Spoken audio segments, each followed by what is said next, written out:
Has it been dropped? Nothing has been. I mean,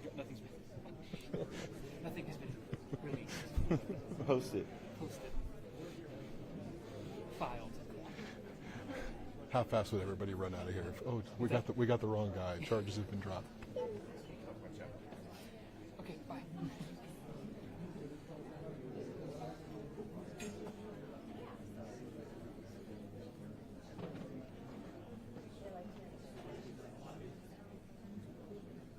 I'm showing the door, obviously, so they can.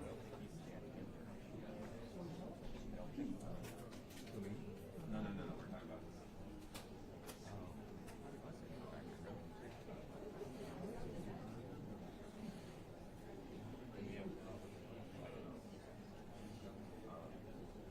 When we get closer to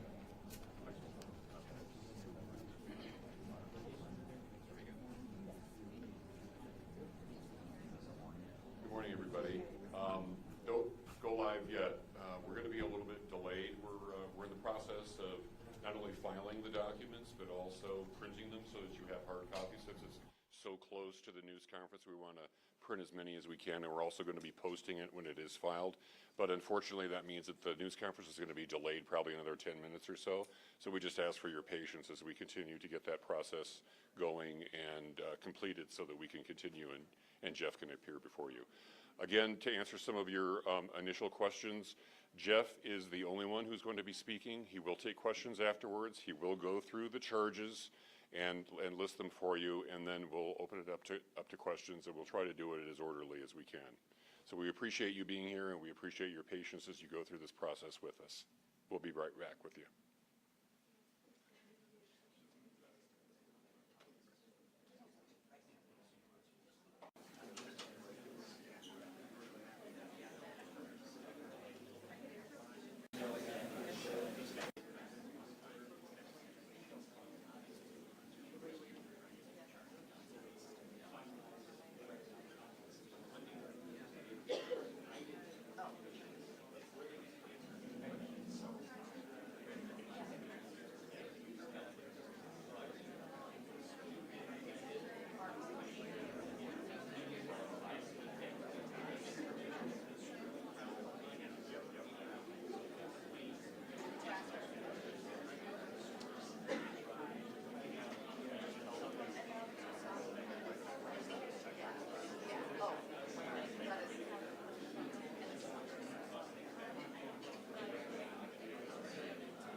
Okay, ladies and gentlemen, we're about to begin.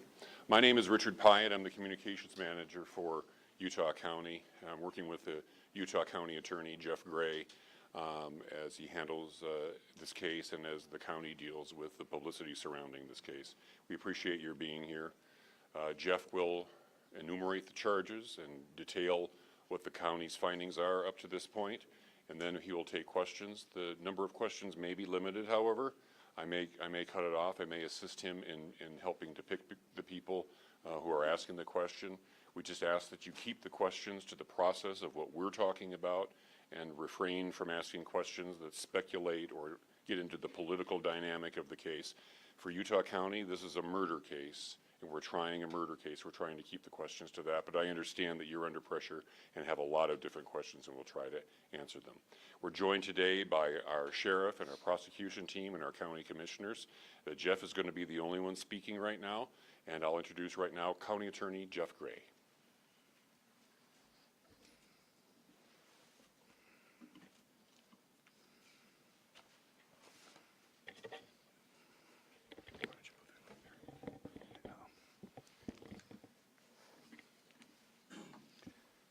The murder of Charlie Kirk is an American tragedy.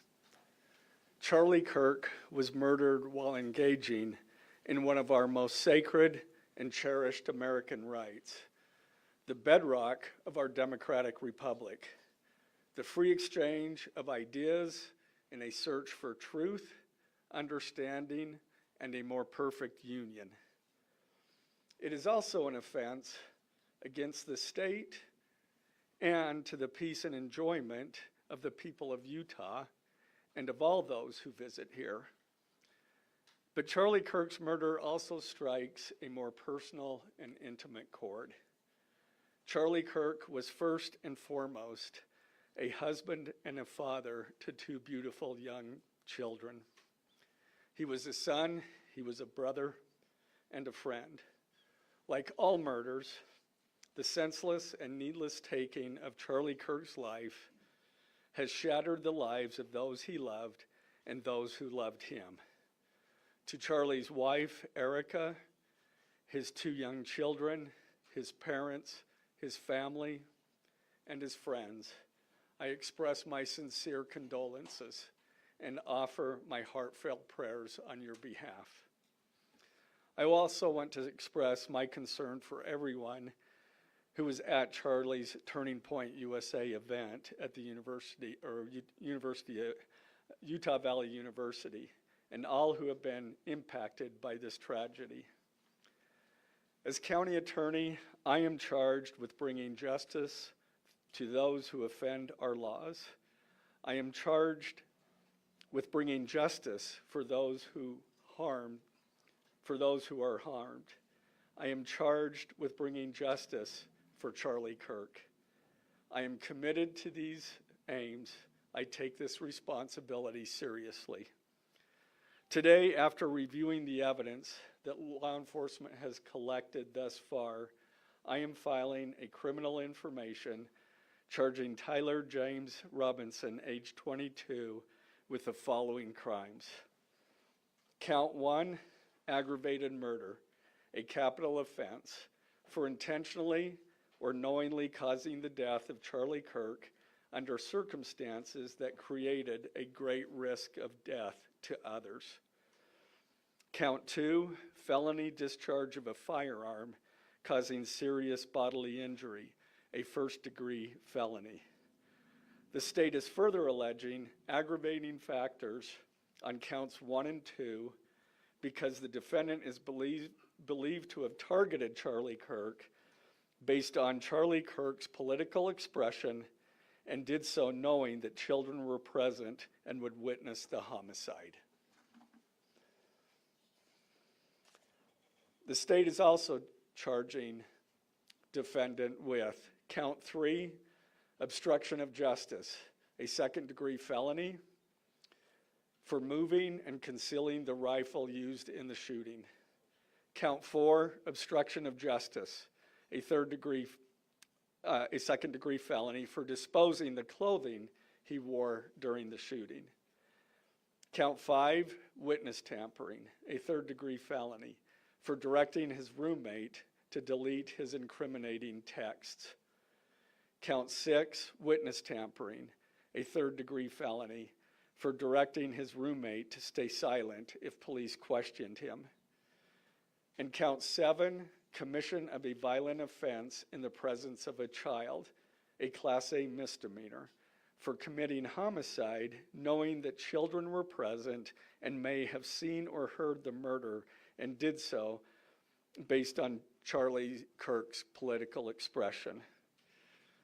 Also, following the press conference, I am filing a notice of intent to seek the death penalty.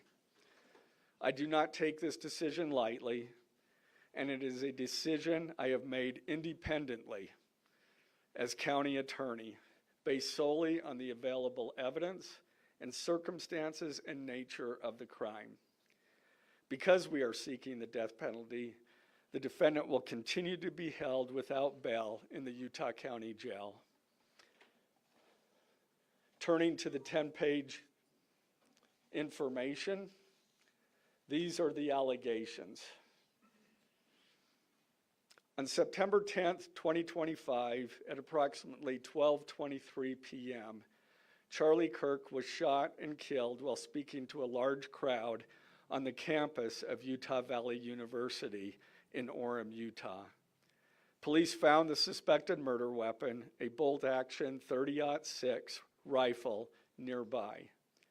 Over the next approximately 33 hours, police conducted a manhunt for the shooter until the evening of September 11th, 2025, when Tyler James Robinson surrendered to police at the Washington County Sheriff's Office. DNA consistent with Robinson was found on the rifle's trigger. After shooting Mr. Kirk, Robinson hid the gun, discarded the clothing he wore when he fired the rifle, and told his roommate to delete incriminating text messages and not talk to police. Children were present at the time of the shooting. The shooting. Turning Point USA, a nonprofit organization founded in 2012 by Charlie Kirk, organized a public outdoor event to be held at noon on September 10th, 2025 at UVU. The event was the first in a series of similar events to be held at college campuses nationwide. Mr. Kirk is a well-known conservative activist, famous for these type of events, where he discusses various political issues and debates with audience members. His events and comments have garnered a significant number of supporters and drawn the ire of many who disagree with his political views. The event at UVU was announced far in advance and garnered significant publicity and interest. Consequently, several hundred people attended. Mr. Kirk was interacting with the crowd before the event officially got underway. Then, at approximately noon, Mr. Kirk seated himself under a portable canopy behind a table and microphone. He began speaking to the crowd and fielding questions from attendees, a format Mr. Kirk commonly used at his events. Mr. Kirk allowed his questioners to approach a microphone positioned directly in front of him. Mr. Kirk's team members were very close to him on his right and left, as well as some behind his canopy and others at various close locations near him. The large crowd surrounded Mr. Kirk on three sides. Temporary metal fencing separated attendees from Mr. Kirk by only a matter of feet. Directly above and behind Mr. Kirk was the UVU Hall of Flags, an indoor walkway spanning several hundred feet with floor-to-ceiling glass windows which overlooked the plaza where Mr. Kirk was seated. People were in the walkway at the time of the shooting. Approximately 15 minutes into the event, Mr. Kirk was answering a question about mass shootings by transgender individuals when a gunshot rang out. The bullet struck Mr. Kirk in the neck. He slumped to the ground almost immediately. The bullet's trajectory passed closely to several other individuals beside Mr. Kirk, including the questioner who was standing directly in front of Mr. Kirk. Children were visible near Mr. Kirk's stage when he was shot. Mr. Kirk was rushed to a nearby hospital where he was declared deceased. The medical examiner's report is still pending. So UVU surveillance. So at the moment of the shot, a UVU police officer was watching the crowd from an elevated vantage point. As soon as he heard the shot, he began to scan the area for threats. Believing the shot came from a rifle because of its sound, he looked for potential sniper positions. He noted a roof area approximately 160 yards away from Mr. Kirk as a potential shooting position and rushed there to look for evidence. The suspected shooting position is adjacent to an open, publicly accessible walkway. To access the suspected location, a person must climb over a railing and then drop to the roof only slightly below. The UV officer climbed over the railing and down onto the roof. He then walked to the suspected shooting position and confirmed a clear shooting corridor between the position and Mr. Kirk's seat. He also noticed markings in the gravel rooftop, consistent with a sniper having lain on the roof, impressions in the gravel potentially left by the elbows, knees, and feet of a person in a prone shooting position. Police reviewed surveillance from the camera covering the roof and discovered that it recorded an individual dressed in dark clothing cross the railing from the public walkway and drop onto the roof at approximately 12:15 p.m. Although the individual moved out of the camera's view for a short time, the camera again captured the individual running across the roof and then low crawling to the area the UVU officer recognized as where the suspected sniper had dropped into a prone shooting position. After a short time, which matches the known time of the shot, the individual arose and ran across the roof to the northeast. This discovery led to an intensive review of UVU surveillance recordings to attempt to track and identify the suspect. Surveillance revealed the following. At approximately 11:51 a.m., the suspect entered campus from the north. He is seen wearing a black shirt with an American flag in the center, a dark baseball cap, and large sunglasses. Throughout the surveillance, the suspect keeps his head down and rarely raises his head enough to get a clear image of his face. As he proceeds across the campus, he is seen walking with an unusual gait. The suspect walks with very little bending in his right leg, consistent with a rifle being hidden in his pants. This unusual gait continues until the suspect is seen crossing the railway off the open walkway and onto the roof, where he leaves the camera's view. A camera later captures the suspect as he runs across the roof to the suspected shooting position. Immediately after the shot was fired, a camera captures the suspect running across the roof carrying an item whose shape is consistent with a rifle. The suspect is then seen climbing down from the roof. He appears to drop the item he was carrying as he hits the ground in a controlled fall. He then picks up the item and runs toward the northeast end of campus. Expanded crime scene investigation.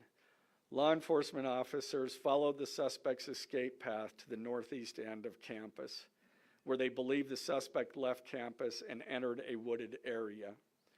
In that wooded area, investigators found a bolt-action rifle wrapped in a towel. The rifle contained 1 spent round and 3 unspent rounds. This is consistent with the facts officers observed at the time of and immediately after the shootings. No shell casings were found on the roof, suggesting a bolt action rather than an auto-loading weapon, and only a single round was fired. Each round in the rifle contained an etched inscription as follows. The fired cartridge was etched, "No Tice's bulge, OWO, what's this?" The second cartridge that was again not spent, the last three were not spent, were not fired. The second, "Hey Fascist, catch," with arrow symbols. The third cartridge, "Oh Bella Ciao, Bella Ciao, Bella Ciao, Ciao Ciao." The fourth cartridge, "If you read this, you are gay," LMAO. The rifle, ammunition rounds, and towel were sent for forensic processing. DNA consistent with defendant was found on the trigger, other parts of the rifle, the fired cartridge casing, 2 of the 3 unfired cartridges, and the towel. Law enforcement was unable to immediately locate the shooter, so they published photos of the shooter from the UVU surveillance cameras and asked for the public's help to identify him. Meanwhile, law enforcement continued to try to identify the shooter through other means. The Washington County investigation. On the evening of September 11th, 2025, as law enforcement continued their investigation, Tyler James Robinson went to the Washington County Sheriff's Office with his parents and a family friend to turn himself in. Robinson's mother stated that the following to police. On September 11th, 2025, the day after the shooting, Robinson's mother saw the photo of the shooter in the news and thought the shooter looked like her son. Robinson's mother called her son and asked him where he was. He said he was at home sick and that he had also been at home homesick on September 10th. Robinson's mother expressed concern to her husband that the suspect shooter looked like Robinson. Robinson's father agreed. Robinson's mother explained that over the last year or so, Robinson had become more political and had started to lean more to the left, becoming more pro-gay and trans rights oriented. She stated that Robinson began to date his roommate, a biological male who was transitioning genders. This resulted in several discussions with family members, but especially between Robinson and his father, who have very different political views. In one conversation before the shooting, Robinson mentioned that Charlie Kirk would be holding an event at UVU, which Robinson said was a stupid venue for the event. Robinson accused Kirk of spreading hate. Robinson's father reported that when his wife showed him the surveillance image of the suspected shooter in the news, he agreed that it looked like their son.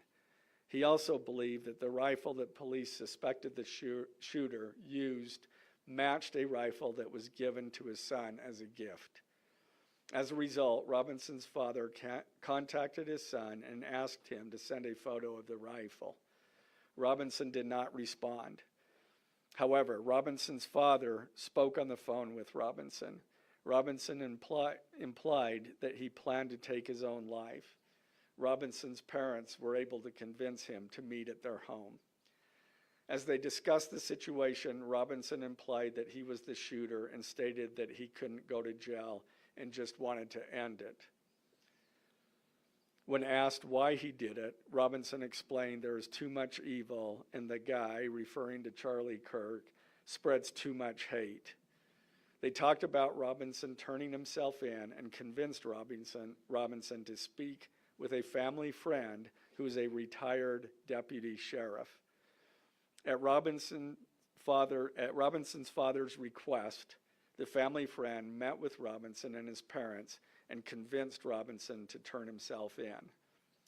The family friend spoke to police and reported telling Robinson that it would be best if he brought all evidence with him to the sheriff's office to avoid police having to search his parents' home. The friend also asked Robinson if he had any clothes that were related to what he did.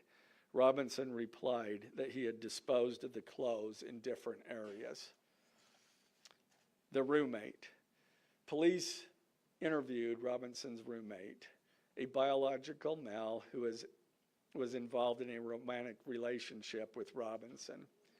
The roommate told police that the roommate received messages from Robinson about the shooting, and he did provide those messages to police. On September 10th, 2025, the roommate received a text message from Robinson which said, "Drop what you're doing, look under my keyboard." The roommate looked under the keyboard and found a note that stated, quote, "I had the opportunity to take out Charlie Kirk, and I'm going to take it." Police found a photograph of this note. The following text exchange, then took place.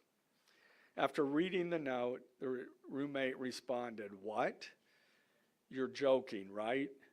Robinson, "I am still okay, my love, but am stuck in Orem for a little while longer yet. Shouldn't be long until I can come home, but I gotta grab my rifle still. To be honest, I had hoped to keep this secret till I died of old age. I am sorry to involve you." Roommate, "You weren't the one who did it, right?" Robinson, I am. I'm sorry." Roommate, "I thought they caught the person." Robinson, "No, they grabbed some crazy old dude, then interrogated someone in similar clothing. I had planned to grab my rifle from my drop point shortly after, but most of that side of town got locked down. It's quiet, almost enough to get out, but there's one vehicle lingering." Roommate, "Why?" Robinson, "Why did I do it?" Roommate, "Yeah." Robinson, "I had enough of his hatred. Some hate can't be negotiated out. If I am able to grab my rifle unseen, I will have left no evidence. Going to attempt to retrieve it again. Hopefully they have moved on. I haven't seen anything about them finding it." Roommate, "How long have you been planning this?" Robinson, "A bit over a week, I believe. I can get close to it, but there is a squad car parked right by it. I think they already swept that spot, but I don't want to chance it." Robinson again, "I'm wishing I had circled back and grabbed it as soon as I got to my vehicle. I'm worried what my old man would do if I didn't bring back Grandpa's rifle. IDEK if it's had a serial number, but it wouldn't trace to me. I worry about prints. I had to leave it in a bush where I changed outfits. Didn't have the ability or time to bring it with. I might have to abandon it and hope they don't find prints. How the F will I explain losing it to my old man? Only thing I left was the rifle wrapped in a towel. Remember how I was engraving bullets? The F in messages are mostly a big meme. If I see notice bulge UWU on Fox News, I might have a stroke all right. I'm gonna have to leave it. That really effing sucks. Judging from today, I'd say Grandpa's gun does just fine, IDK. I think that was a $2K scope. Wink, wink. Robinson again, delete this exchange.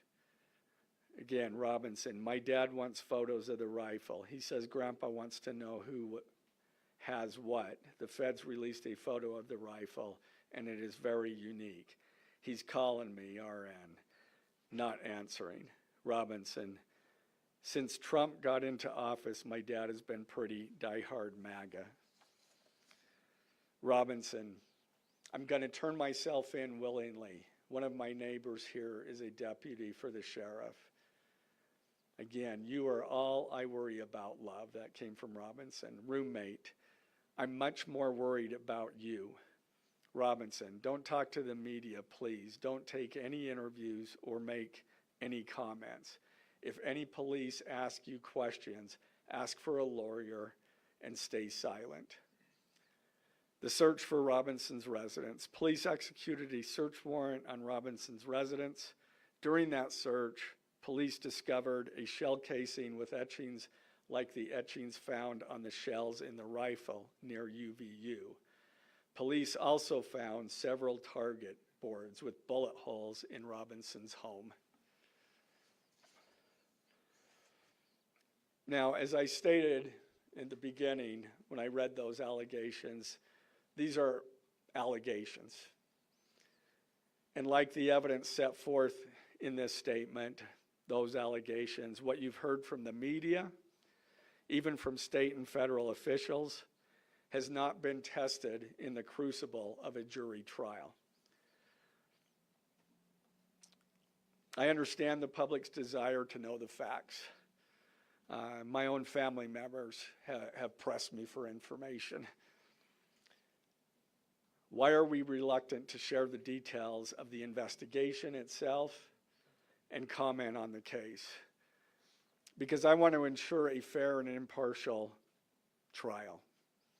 I became a prosecutor because of my love for the ideals of this great country and the principles embedded in our Constitution. The free exchange of ideas and opinions is critical to this great American experiment, but so too are the protections afforded to the accused found in the Fifth and Sixth Amendments. The right against self-incrimination,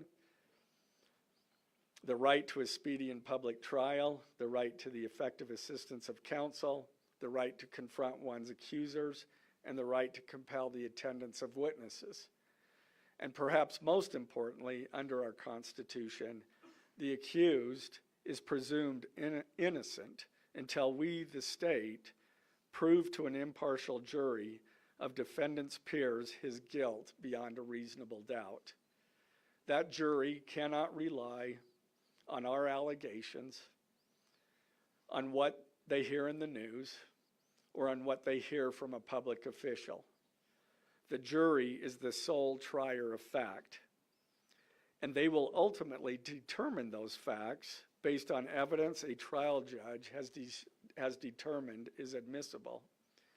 Again, as prosecutors, we bear the burden to prove guilt beyond a reasonable doubt. But make no mistake, we welcome this burden. I'd like to now introduce my trial team who will be charged with prosecuting the case. This is a veteran and expert team of some of the state's best trial attorneys.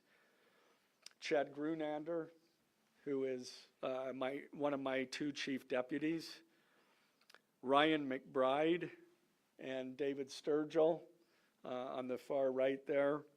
And those two were very much involved in preparing search warrants, did a phenomenal job, worked day and night to see that accomplished well after Robinson was taken into custody. Also, Lauren Hunt, she is one of our special victims prosecutors, and Chris Ballard, my second chief deputy, who will be handling motions. I'm going to explain just the procedural steps.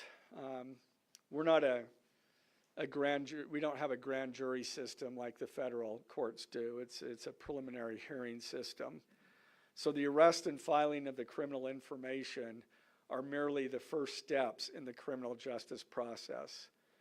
Today at 3 p.m., the defendant will appear before a judge in the Utah 4th District Court for his first appearance to be informed of these charges and to ensure that he has an attorney to represent him. The hearing will be brief. The judge will conduct that first appearance virtually via WebEx. This is not unusual. In the 4th District, all felony first appearances for defendants who are in custody are held virtually. A link to that hearing is available for media on the Utah State Courts X account at Utah State Courts. Now, following defendant's first appearance, he will be entitled to a preliminary hearing. At that hearing, the state will be required to show probable cause that defendant committed the crimes. The purpose of the preliminary hearing is not to determine guilt, but simply to assure the court that the prosecution has enough evidence to proceed to trial. If a judge finds probable cause and binds the case over for trial, an arraignment hearing will be held. At that hearing, a judge will again inform defendant of the charges against him and require him to enter a plea to each charge. The next step following the arraignment is an opportunity for the parties to file any relevant motions and then ultimately the trial itself. This case has generated a tremendous amount of interest across our nation and even the world. The public's desire for information is understandable, but it bears reiterating that this case will be tried in a court of law consistent with our Constitution, not the court of public opinion. Thus, we will only discuss the case with the press occasionally. It will not be a day-to-day or even week-to-week occurrence, but we will only do so in a manner as not to jeopardize the fair trial process. Before I conclude, I want to express my appreciation for the tireless work of our local, state, and federal law enforcement officers. They have an extremely difficult, dangerous, and often thankless job. I'm proud to acknowledge the exceptional work they do every day, and particularly their work on this case. It was truly a marvel to witness. Their skilled work and dedication have brought us to this point. I'm also grateful for the leadership demonstrated by Bo Mason, the Commissioner of the Utah Department of Public Safety, FBI Special Agent in Charge Rob Bowles, Utah County Sheriff Mike Smith, our local police chiefs, and Felice John Vitti, the acting U.S. Attorney for the District of Utah. I'm also grateful for the support of our Governor, Spencer Cox, and our Attorney General, Derek Brown, who is standing behind me today and has offered his support and resources as we proceed to trial. Finally, I want to thank our Utah County Commissioners, Amelia Powers Gardner, Brandon Gordon, and Skylar Beltran. They too have pledged to assist with the resources needed to successfully prosecute this case. I will now take a few questions. For questions, ladies and gentlemen, just really fast, if you could identify yourself and what organization. From CBS News. Okay. Did your investigation uncover any individuals that may have known about this shooting in advance? They are still looking into it. It's an undergoing investigation. So is that a possibility? They haven't ruled that out. Sir, Ed Lavandera with CNN, the text message, the exchange with the roommate, can you kind of give us a sense of, did that happen over several hours? Did that happen before? I don't have that information. Emily Anderson, Solid Career. I know, acknowledging that you made this decision to pursue the death penalty independently, did you hear it also from the Trump administration or Governor Cox's administration as you were working on these charges? I talked to officials from both administrations, but I was not pressured to make a decision.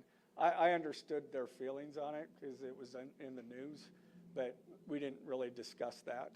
Mr. Gray, the FBI director. Do you have any indication that transgender issues played a role in the motivations for this shooting? I'm going to stick to what I just stated in my public, in our information. I think that is pretty much set forth there. Mr. Gray, Ben Winslow, Fox 13 News. Just asking, are you planning to file additional charges against anyone else in connection with this? Again, we don't have any information at this point of additional suspects, but I know that our law enforcement agencies are continuing to follow leads. Mr. Gray, the FBI director today said that you are, quote, or that other people, a number of people are being investigated and interrogated. So it seems that there are people who might be Yeah, I'm not, That the suspect was a lone wolf, or could this be part of a? I can't comment on that. I'm not aware of all their investigation. I just know that these agencies are continuing to investigate this case and follow all leads. Jenna Tilby with BBC News. Times would like to know, how does this possibly interface with any federal charges? That's up to the feds. They have different charges, and they're reviewing the evidence, and after they review the evidence and the law, they could file charges, but I'm not privy to exactly what they're looking at. Jenna Tilby with the BBC. You spoke a lot about text messages with the roommate. The governor previously said the roommate is cooperating, but could we see charges against the roommate? Again, I'm not prepared to answer that question. Mr. Gray, is it unusual to cite a political motivation as an aggravating circumstance? It's part of our code, and so we charge that. Mr. Gray, Jim Sumac with KUTV. For those that aren't of a legal mind, is this a confession, the text messages? Is that legally a confession? And is he cooperating since he's been taken into custody? Ultimately, a judge will determine that at trial. And cooperation, has he spoken at all? Has he been cooperating since he's turned into? Again, I'm not going to comment on that. I think that any statements at all. Mr. Gray, Morgan Chesky, NBC News. Okay. What more can you tell us about the suspect's time online that some say radicalized him? I am not aware of that information. It's, again, still under investigation. And has he expressed any remorse so far about this attack? I am not going to comment on that. Is he continuing to not cooperate? I am not going to comment on that. Mr. Gray, the FBI director has been way out in front in terms of presenting evidence to the public. Your team has been very circumspect, very measured in what they let out. Has that hampered your investigation and the build-up to this? Well, as attorneys, we typically like to control that information to preserve an impartial jury and a fair trial. So has it made a differentiation? Ex- Excuse me? I don't have that information. Can you tell us more about what the family may have said in interviews? Um, His mother? What the family said is what I provided. Mr. Gray, do you anticipate that the defense will try to get this trial moved out of Utah County, and how will you respond to that? That, from where? From Utah County? That the defense will be from Utah County? That they will try to get the trial moved to a different location? I couldn't predict what they're going to do. You say, is there any of this suggest that the timing of the shot and the question that was asked about mass shootings, transgenders, is that more than coincidence? That will be for a jury to decide. Mr. Gray, are you confident that the roommate had no part of this attack whatsoever? Again, I'm not going to comment on the evidence. But the evidence so far, does it show any involvement? Again, I'm not going to comment on other than the facts that or the evidence that we've gathered so far. Suspension of the DNA here in the press conference jeopardize his right to a fair trial? I don't believe so. This is part of a public document that we have to file as we file a criminal information. We have to file a probable cause statement. That's a public document, and so we're comfortable with that. Are his parents and the roommate still cooperating? I'm not going to comment on that either. The FBI has said that this suspect had a hatred of Kirk. What else can you share about that? I can't share any more than what I've already said. This was an incredibly precise shot. Do you have any evidence that he went places to practice or had to practice movements before the shooting that's given you insight into how he prepared? The evidence that I'm willing to share is what I just read in our statement, and it's in the Ladies and gentlemen, I'm information. afraid we're going to have to cut it off there. Okay. If you could just answer, did you consult Erica Kirk about seeking the death penalty? I'm not going to comment on that. Okay, thank you, ladies and gentlemen.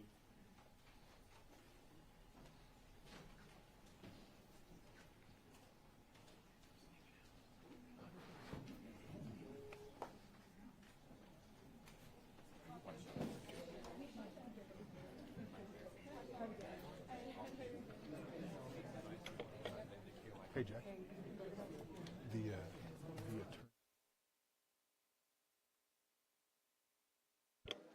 I think all of you know that the charges will be available online. We're in the final stages of processing that, and they'll be available on the utahcounty.gov website as well as on the Utah County